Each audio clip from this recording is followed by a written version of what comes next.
अण्णासाहेब पाटील आर्थिक विकास महामंडळाच्या व्याज परताव्याबाबत आमदार सतेज पाटील यांनी विधिमंडळात प्रश्न उपस्थित केला.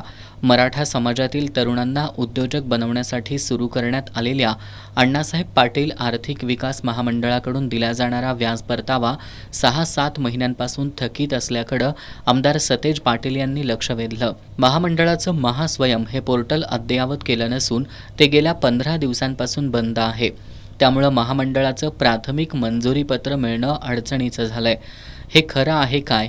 शासनानं याबाबत माहिती घेऊन या महामंडळाच्या लाभार्थ्यांचा व्याज परतावा तातडीनं देण्यासाठी आणि महामंडळाचं पोर्टल अद्ययावत करण्याबाबत कोणती कार्यवाही केली, असे प्रश्न आमदार सतेज पाटील यांनी विचारले. यावर उत्तर देताना उपमुख्यमंत्री अजित पवार यांनी महामंडळानं NICSI या कंपनीमार्फत वेब प्रणाली अद्ययावत करण्याची कार्यवाही पूर्ण केली असून वेब प्रणाली सुस्थितीत सुरू असल्याचं सांगितलं.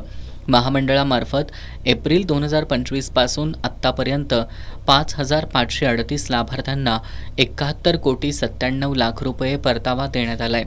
मार्च 2025च्या दरम्यान NICSI या कंपनीमार्फत सपोर्ट आणि मेंटेनन्सचं काम सुरू होतं. त्यामुळं महामंडळाचं पोर्टल धीम्या गतीनं सुरू होतं, मात्र बंद झालं नव्हतं, असा खुलासा उपमुख्यमंत्री अजित पवार यांनी केलाय.